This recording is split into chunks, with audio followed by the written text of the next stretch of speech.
O arrebatamento da igreja acontecerá antes, durante ou depois da grande tribulação? Qual é a sua opinião? É sobre isso que nós iremos tratar neste vídeo.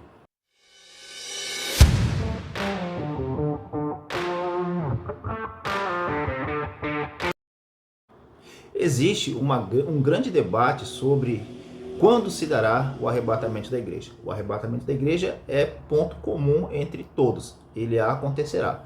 Mas quando acontecerá? Antes da grande tribulação? Durante a grande tribulação? Ou depois da grande tribulação? Então é sobre isso que nós iremos tratar neste vídeo. Fique comigo até o final. Curta, comente, compartilhe para que nós possamos interagir melhor. E vamos hoje discutir sobre este importante assunto da escatologia. Eu tenho a minha visão, mas não irei pronunciar isso neste vídeo. Neste vídeo nós vamos entender o que é pré-tribulacionismo, o que é o mesotribulacionismo e o que é o pós-tribulacionismo. E vamos então desvendar estes três conceitos, essas três ideias principais, gerais, sobre quando se dará o arrebatamento da igreja. Então vamos lá. Primeiro ponto, o que é arrebatamento? Arrebatamento é a transformação e encontro com Cristo nos ares. É a transformação do nosso corpo. Quando a trombeta soar, quando a trombeta tocar, nós seremos transformados. Os que estão mortos, eles ressuscitarão. Os que estão vivos serão transformados. Encontraremos o Senhor nos ares e estaremos para sempre com o Senhor. O debate está no momento em que esse arrebatamento acontece, em relação à grande tribulação. Se é antes, se é durante ou se é depois. Então vamos para a primeira visão. Mas antes de nós entrarmos nas três visões, o que é grande tribulação? Mateus 24, 21 diz o seguinte: a grande tribulação é um tempo sem precedentes de sofrimento e juízo. Jesus diz que antes desses dias nunca houve dias semelhantes e depois não haverá dias semelhantes a esses dias da grande tribulação. Apocalipse 6,18 vai tratar sobre os 7 selos, 7 trombetas e 7 taças da ira de Deus. Então é um tempo de ira de Deus sobre a humanidade. Daniel 9,27, a 70ª semana profética, são 7 anos de tribulação. Então a grande tribulação são 7 anos de grande tribulação. Daniel 12, versículo 1, diz que é um tempo de angústia como nunca houve. E qual é o propósito da grande tribulação? É julgar o mundo, purificar Israel e preparar o reino. Não é uma tribulação comum, ela é escatológica e com data profética. Nós vemos aqui que essa grande tribulação ela tem um período de 7 anos. Durante esses 7 anos, Deus irá manifestar o seu juízo sobre a humanidade. Irá restaurar Israel como sua nação, como seu povo, e é um tempo de julgamento, um tempo de juízo de Deus sobre a terra. A grande tribulação é um período futuro e específico, de intensa aflição e juízo sobre a terra, profetizado por Jesus, pelos profetas do Antigo Testamento e detalhado no livro do Apocalipse. Ela será um tempo sem precedentes na história humana, tanto em intensidade de sofrimento, como em manifestação do juízo de Deus. E vamos ver agora o que Jesus falou sobre a grande tribulação. Então, palavras de Jesus sobre a grande tribulação, Mateus 24, 21 e 22 diz assim: porque haverá então uma grande tribulação como nunca houve. Então, nunca houve, desde o princípio do mundo até agora, nem jamais haverá. E se aqueles dias não fossem abreviados, nenhuma carne se salvaria. Jesus deixa claro que esse será um tempo único na história, associado a sinais cósmicos, perseguições, engano espiritual e juízo divino. Então vemos aqui que Jesus afirma que esse período da grande tribulação ele ainda não aconteceu. Por que ele ainda não aconteceu? Em momento algum da história. Porque Jesus diz que são dias que nunca houve. E são dias que jamais haverá. Então é um tempo futuro, um tempo que está no futuro, que depois dele também não haverá mais dias semelhantes a esses dias. O livro do Apocalipse dedica 13 capítulos, do 6 ao 18, à descrição desse período. Ele apresenta 7 selos, Apocalipse 6 ao 8, que tem guerras, fome, morte e martírio, 7 trombetas, Apocalipse do 8 ao 11, são desastres ecológicos e espirituais. E 7 taças da ira de Deus, Apocalipse 15 e 16, juízos finais e catastróficos. É chamado de o dia da ira do Cordeiro, Apocalipse 6,17, e visa julgar os ímpios, purificar Israel e preparar o mundo para o reino milenar de Cristo. Então isso é a grande tribulação, o que acontecerá na grande tribulação. E quais são os propósitos da grande tribulação? Juízo sobre as nações rebeldes, Apocalipse 3,10, 6,16, você pode conferir aí. Purificação e restauração de Israel, Zacarias 13, 8 e 9, Romanos 11, 26. E preparação para o reino milenar de Cristo, Apocalipse 20, do 1 ao 6. Então nós vemos aqui o que é a grande tribulação. E antes de nós entrarmos nas 3 visões propriamente ditas, é importante também nós entendermos o que é essa ira de Deus manifestada sobre a humanidade. O que é essa ira futura em relação à grande tribulação. Então a ira futura como referência à grande tribulação. O que é a ira futura?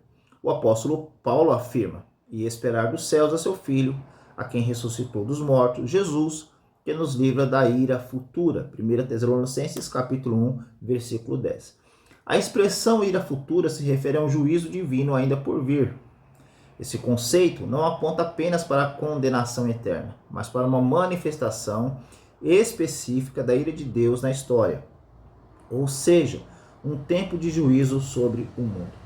A grande tribulação é um tempo da ira divina. O livro do Apocalipse apresenta a grande tribulação como um período de juízos intensos e sucessivos sobre a terra, que vem diretamente de Deus.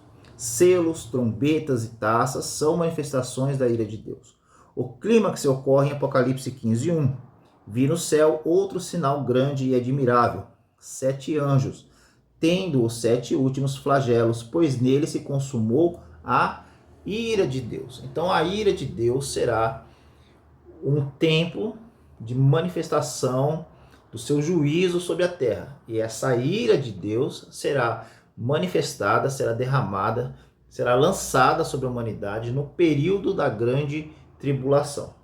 Teólogos como John Walvoord afirma que a ira futura mencionada em 1 Tessalonicenses 1,10 se refere especificamente à grande tribulação e não apenas ao juízo eterno. Então veja bem, quando nós falamos sobre a ira de Deus, não estamos falando apenas do último juízo, onde Deus lançará no lago de fogo tanto o inferno como o diabo, como o falso profeta, a besta e todos aqueles que não aceitaram a Jesus como seu único e suficiente Salvador. Quando nós nos referimos à ira de Deus, estamos também falando sobre a manifestação do seu juízo sobre a humanidade no período da grande tribulação. O conceito da ira de Deus como juízo temporal e não apenas eterno está presente de forma muito clara no Antigo Testamento, especialmente nos contextos proféticos e escatológicos. E esse fundamento amplia ainda mais o argumento de que a grande tribulação é um período de manifestação da ira divina. Nós veremos agora alguns versículos já no Antigo Testamento que apontam, que declaram, que esclarecem que essa ira de Deus é um tempo de juízo sobre a terra e ela acontecerá, ela será manifestada durante a grande tribulação. O dia do Senhor no Antigo Testamento. O Antigo Testamento apresenta o dia do Senhor como um tempo de juízo e ira.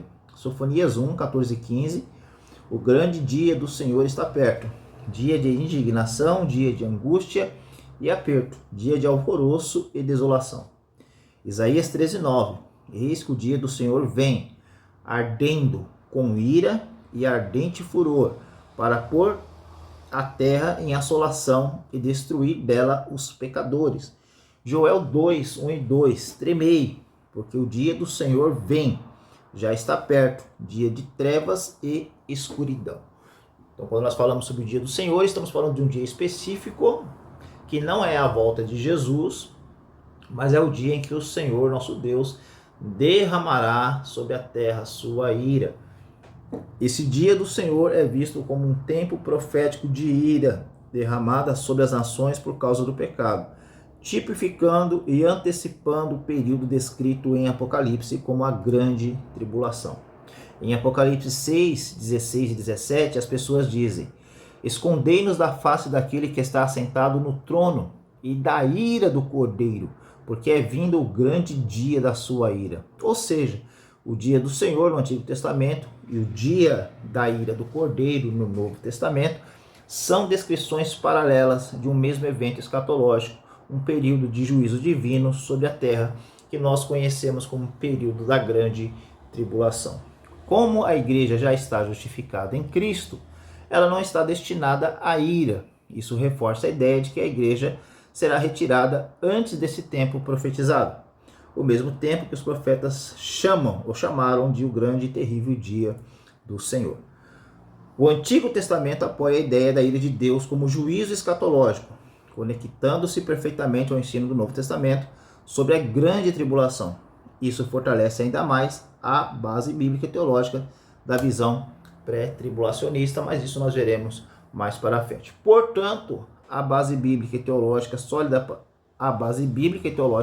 para afirmar que a ira futura mencionada por Paulo se refere à grande tribulação.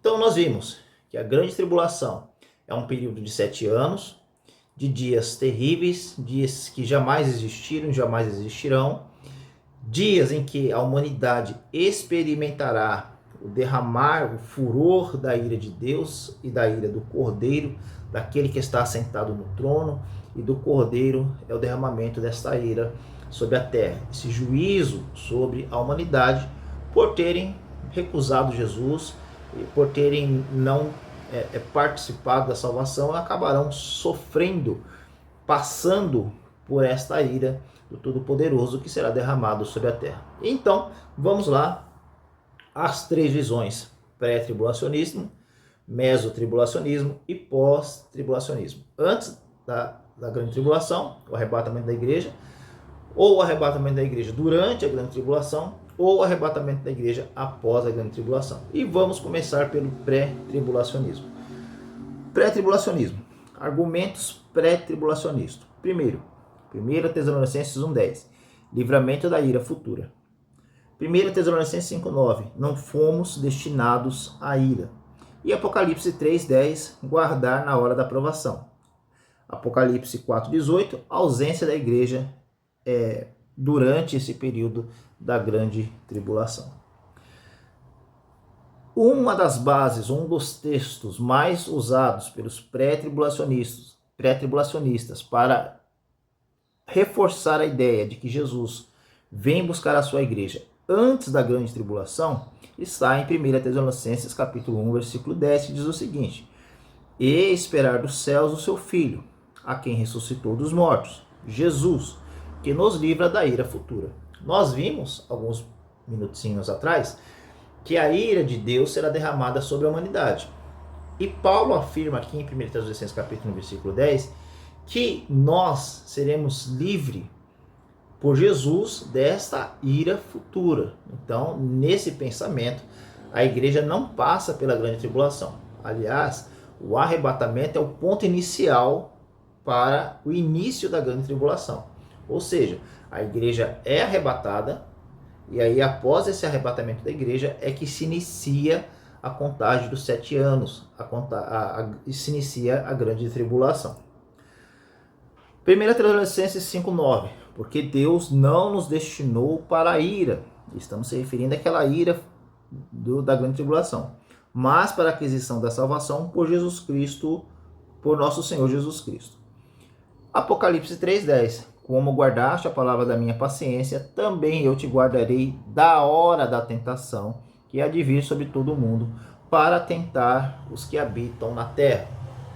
Aqui a chave em Apocalipse 3,10, de acordo com o pensamento pré-tribulacionista, está nessa frase aqui: também eu te guardarei da hora da tentação. Não é na hora, é da hora. Te guardarei daquele momento, te guardarei daquele período, te guardarei daquele momento. Então é da hora da tentação. É por isso que os pré-tribulacionistas afirmam, com base principalmente nesses textos, que a igreja não passará pela grande tribulação. Também outro ponto pré-tribulacionista. É a ausência da igreja, da referência à igreja durante a grande tribulação. Nós vamos ver a igreja em Apocalipse do 1 ao 3 e depois somente no 20. Durante esse período todo, do 4 ao 19, não aparece a igreja no livro de Apocalipse. Então, após os capítulos 2 e 3 de Apocalipse, que falam diretamente das igrejas, a igreja não é mais mencionada no restante do livro até o capítulo 19, quando retorna com Cristo glorificado. Isto é visto como uma evidência de que a igreja não está na terra durante a tribulação. E também nós temos alguns exemplos tipológicos. Por exemplo, Enoque, ele foi arrebatado antes do dilúvio. Ló, ele foi retirado antes da destruição de Sodoma e Gomorra. Noé, ele foi guardado do juízo divino do dilúvio. Então, estes eventos são considerados tipos de livramento dos justos antes dos juízos divinos. São exemplos, são tipologias. Então, assim como Enoque, assim como Ló, assim como Noé, foram guardados de um juízo divino sobre a terra, ou sobre alguma cidade, foram guardados do juízo divino, assim também a igreja será guardada do juízo divino que há de vir durante a grande tribulação. Defensores do pré-tribulacionismo. John Walworth, Livramento da Hora da Provação, ele vai afirmar isso, reafirmar isso. Charles Weary, a igreja não está destinada à ira. E The Light Pentecost, a tribulação não é para Israel, mas para a igreja, né? A tribulação não é Israel, é para Israel e não para a igreja. Inclusive, The Light Pentecost tem um livro que vai falar sobre isso, sobre escatologia, vai apresentar as tantas e demais visões que existem sobre o arrebatamento da igreja e relacionado à grande tribulação. Vale a pena adquirir. Conclusão. O pré-tribulacionismo mantém a doutrina da iminência. O retorno de Cristo pode acontecer a qualquer momento. 1 Coríntios 15, 52. Sem necessidade de sinais prévios. Então nós vimos aqui a visão pré-tribulacionista que acredita, que afirma que Jesus virá antes da grande tribulação. E agora nós veremos os mesotribulacionistas ou mid-tribulacionistas, que são aqueles que acreditam que Jesus virá durante a grande tribulação. No final de 3 anos e meio, Jesus vem e arrebata a sua igreja, mas a igreja passa nos primeiros 3 anos e meio da tribulação. Então, os mesotribulacionistas, baseado em Daniel 9, 27, aliança quebrada no meio da semana, e a igreja será arrebatada após 3 anos e meio de tribulação. Definição. O mesotribulacionista sustenta que o arrebatamento da igreja ocorrerá no meio da grande tribulação, ou seja, após 3 anos e meio de juízo, mas antes da manifestação plena da ira de Deus, nos últimos 3 anos e meio, a chamada grande tribulação. Qual é a fundamentação básica ou bíblica para estes argumentos? Primeiro, a divisão das 70 semanas de Daniel, em Daniel 9:27, diz assim: e ele firmará aliança com muitos por 1 semana, e na metade da semana fará cessar o sacrifício. A semana de 7 anos é dividida em 2 partes, de 3 anos e meio. O mesotribulacionismo entende que o anticristo quebrará a aliança no meio da semana, momento em que começa a ira de Deus, a grande tribulação propriamente dita.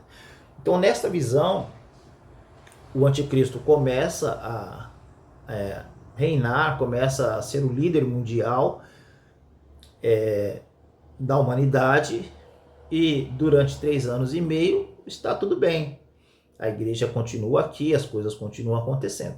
Só que no final de 3 anos e meio, esse líder mundial, o anticristo, ele vai desejar adoração para si, vai querer assentar-se no trono lá no templo em Jerusalém, e isso vai fazer com que essa aliança seja quebrada. É neste momento em que Jesus vem e arrebata a sua igreja, e aí sim começa a grande tribulação propriamente dita, com derramar das 7 taças, 7 trombetas, abrir dos 7 selos, o derramar da ira de Deus. Apocalipse 11 e os 2 períodos. Apocalipse 11, 2 e 3 fala de 2 períodos distintos de 42 meses, ou seja, 33 anos e meio. O ministério de 2 testemunhas dura 1.260 dias, 3 anos e meio, que muitos mesotribulacionistas relacionam ao primeiro período, na qual a igreja ainda estaria presente. O arrebatamento, segundo essa visão, pode ocorrer em Apocalipse 11:12, que diz o seguinte: e ouviram uma grande voz do céu que lhes dizia, subi para cá. Então eles se relacionam esses eventos de Apocalipse 11 com o final de 3 anos e meio, que é o momento em que Jesus vem arrebatar a sua igreja. 1 Tessalonicenses 5:9, porque Deus não nos destinou para a ira, mas para alcançar a salvação por nosso Senhor Jesus Cristo. Os mesotribulacionistas entendem que a ira de Deus começa somente na segunda metade da tribulação. A igreja passa pelos primeiros períodos de 3 anos e meio, tempo de juízo dos homens e do anticristo, mas é poupada da ira divina que vem após. Então é nesse pensamento que os mesotribulacionistas caminham, é por essas águas que eles navegam. Tipologia de Israel no Egito. Assim como Israel permaneceu no Egito durante as pragas, mas foi preservado nas pragas mais severas, está lá em Êxodo do 8 ao 12, a igreja, segundo essa visão, não será retirada imediatamente, mas preservada em meio ao juízo inicial, até que seja retirada antes da manifestação da ira final. Então, tipologicamente, eles fazem uma analogia de Israel no Egito. Algumas pragas, na verdade as 10 pragas, durante essas pragas, Israel esteve no Egito, mas foi preservado de alguma forma destas pragas. Então eles fazem uma tipologia entre Israel e Egito sobre isso daí. Israel preso no Egito com a igreja durante a grande tribulação. Apocalipse 7, multidão vestida de branco. Muitos mesotribulacionistas apontam que a grande multidão que aparece em Apocalipse 7, 9 ao 14, já está no céu antes dos juízos mais severos do capítulo 8 em diante.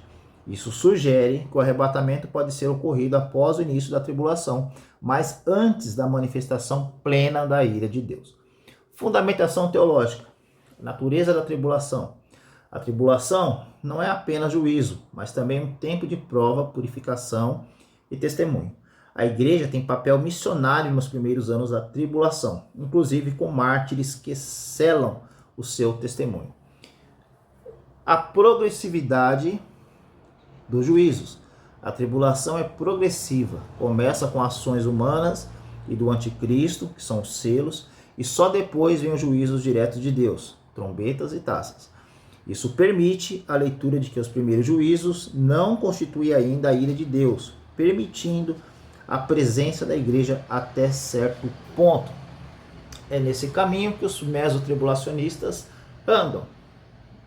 Então eles acreditam que a igreja passará os 3 anos e meio primeiros de tribulação, mas essa tribulação ainda não é o manifestar da ira de Deus, e somente após 3 anos e meio é que Jesus vem e arrebata a igreja, porque aí sim vai começar de fato a manifestação da ira de Deus. Justiça e santificação da igreja. Alguns mesotribulacionistas argumentam que Deus usará parte da tribulação como meio de purificação e preparação final da igreja, fortalecendo a sua fé e o seu testemunho. Conclusão. O mesotribulacionista busca conciliar a justiça de Deus em livrar a igreja da sua ira, o realismo escatológico de que a igreja pode sim passar por perseguições e a sequência progressiva de Apocalipse, onde o arrebatamento poderia ocorrer em Apocalipse 11 ou Apocalipse 7. É uma posição equilibrada entre o otimismo pré-tribulacional e a resistência pós-tribulacionista. Então aqui ficou estabelecido, claro, a visão mesotribulacionista. Então nós vimos o seguinte: pré-tribulacionismo, Jesus vem buscar a sua igreja antes do arrebatamento. Mesotribulacionista ou mid-tribulacionista, que são os mesmos significados, Jesus vem buscar a igreja durante a grande tribulação, mais exatamente após os 3 anos e meio. E agora vamos ver o pós-tribulacionismo. Definição: o pós-tribulacionismo ensina que a igreja passará por toda a grande tribulação e que o arrebatamento ocorrerá na volta visível de Cristo, ao final dos 7 anos. Ou seja, o arrebatamento e a segunda vinda são eventos simultâneos ou muito próximos. Bases bíblicas para o pós-tribulacionismo. Mateus 24, 29 a 31. Logo após a aflição daqueles dias, verão o Filho do Homem vindo nas nuvens com grande som de trombeta e reunirá os seus escolhidos. Jesus liga claramente a vinda do Filho do Homem com a reunião dos eleitos ao final da tribulação. Não há menção de 2 retornos separados, um secreto e um visível. Essa menção dos dois eventos da volta de Jesus em duas etapas só existe no pré-tribulacionismo, onde Jesus vem buscar a sua igreja antes da grande tribulação, e no final da grande tribulação Jesus vem novamente, dessa vez para livrar Israel. 2 Tessalonicenses capítulo 2, versículos 1 ao 4. Quanto à vinda de nosso Senhor Jesus Cristo e a nossa reunião com Ele, não vos engane, pois isso não acontecerá sem que antes venha a apostasia e o homem da iniquidade seja revelado, o anticristo. Paulo ensina que o arrebatamento, nossa reunião com Ele, não acontecerá antes da manifestação do anticristo. Isso implica que a igreja estará presente durante a grande tribulação. Então, na visão pós-tribulacionista, é necessário que venha a apostasia, o esfriamento geral, né, do amor, da fé em Deus. É necessário que o anticristo apareça, esteja presente, e somente depois disso, então, é que Jesus vem arrebatar a sua igreja. Apocalipse 24 e 6. Vi as almas daqueles que foram decapitados, e viveram, e reinaram com Cristo por 1000 anos. Esta é a primeira ressurreição. A primeira ressurreição inclui os mártires da tribulação. Isso sugere que a ressurreição dos justos e o arrebatamento ocorrem após a grande tribulação. A unidade da segunda vinda. 1 Tessalonicenses 4, 16 e 17, que fala sobre o arrebatamento, e Mateus 24, da vinda visível de Jesus, que todos verão, usam a mesma linguagem, voz de arcanjo, trombeta de Deus e Jesus vindo nas nuvens. O pós-tribulacionista entende que essas passagens falam do mesmo evento glorioso, não de dois eventos separados. Então, na visão pós-tribulacionista, Jesus vem em uma única vez, após os 7 anos da tribulação. É que Jesus aparece, livra tanto a igreja como Israel e os arrebata aos céus, e logo após também já desce para instaurar o milênio. Base teológica para o pós-tribulacionismo. A igreja como povo sofredor. A história da igreja é marcada por perseguição. O Novo Testamento ensina que os santos devem esperar tribulações. A ideia de um arrebatamento que isenta a igreja da tribulação não encontra apoio forte na teologia da cruz e do sofrimento. E a purificação da igreja. A tribulação será um tempo de provação e purificação do povo de Deus. A igreja será testemunha fiel e triunfante em meio à perseguição, como os mártires do Apocalipse. E aí a unidade do povo de Deus. Não há evidência clara de dois povos distintos, igreja e Israel. Porque afinal de contas agora somos todos um em Cristo, com planos escatológicos diferentes. O pós-tribulacionismo vê a igreja como o Israel espiritual, que também participa da tribulação. Então nós vemos aqui que na visão pós-tribulacionista, o povo de Deus é um povo só. Não há divisão entre Israel e a igreja como na visão pré-tribulacionista. Conclusão. A visão pós-tribulacionista é teologicamente coerente com a doutrina do sofrimento e da perseverança. Enfatiza o triunfo final de Cristo e da igreja através da tribulação, e não escapando dela. No mundo tereis aflições, mas tende bom ânimo, eu venci o mundo. Então nós vimos aqui, na visão pós-tribulacionista, Jesus vem apenas após os 7 anos de tribulação. Então a igreja passa por todo o período da grande tribulação. Resumindo e concluindo, os pré-tribulacionistas acreditam que Jesus vem antes da grande tribulação e dá início a essa grande tribulação. Os mesotribulacionistas acreditam que Jesus vem durante a grande tribulação, mais especificamente após os 3 anos e meio.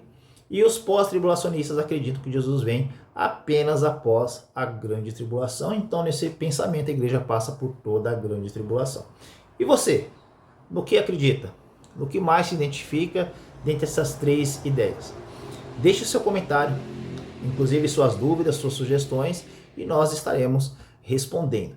Inclusive, fique atento, pois estaremos gravando vídeos específicos sobre cada uma dessas ideias, o porquê ficou algumas coisas sobre o pré-tribulacionismo que precisa aprofundar, sobre o mesotribulacionista que precisa aprofundar, sobre o pós-tribulacionismo que precisamos aprofundar, mas isso não daria tempo aqui, o vídeo ficaria longo demais. Que Deus te abençoe, um forte abraço, não se esqueça de se inscrever em nosso canal, curta, compartilhe, deixe seu comentário e que o Senhor Jesus seja presente em sua vida. Ah, e o mais importante, não importa se antes, durante ou depois, o importante é estar preparado para subir e encontrar com o seu Jesus nas nuvens, pois o fato de que Jesus vem é uma realidade inegável e ele está às portas. Que Deus te abençoe.